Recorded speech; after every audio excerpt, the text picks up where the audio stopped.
Forgotten. That's how some survivors feel in Waverly 6 months after fatal flooding. News Channel 5's Alexandra Cohen was there today, where she found some families still living in motels and campers. In parts of Waverly, not much has changed since deadly flooding tore through the town. Billy Holmes used to live on West Brookside. Now it's abandoned. We're still in desperate shape and need help, need a place, and we feel like, I've talked to others and just feel like everybody's forgot about us. After he was rescued, he was taken to a motel. 6 months later, his family is still living here. I feel helpless. I don't know what to do anymore. But I keep trying.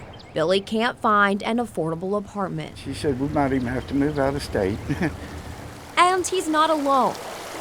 At least 14 families who lost everything are still living in motels.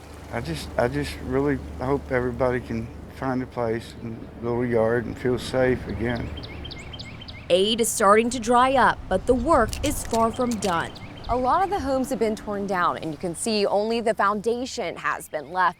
But survivors tell me what's so disheartening is walking around and still seeing so much debris like this everywhere.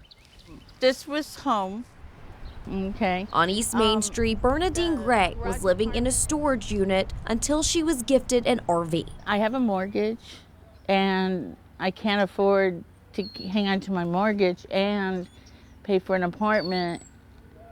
So we're doing the best that we can.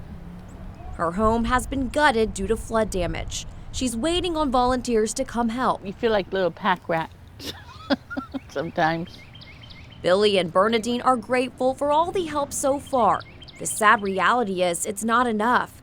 People in Waverly will need long-term help rebuilding their lives. Just don't give up. There's a lot of good people out there, and I can see people are really trying to help, but you can only do so much. Reporting in Waverly, Alexandra Cohen, News Channel 5. Like so many residents in Waverly, Bernadine tells us she did not have flood insurance. Billy didn't have liability insurance. He says he needs to buy a car but can barely afford food.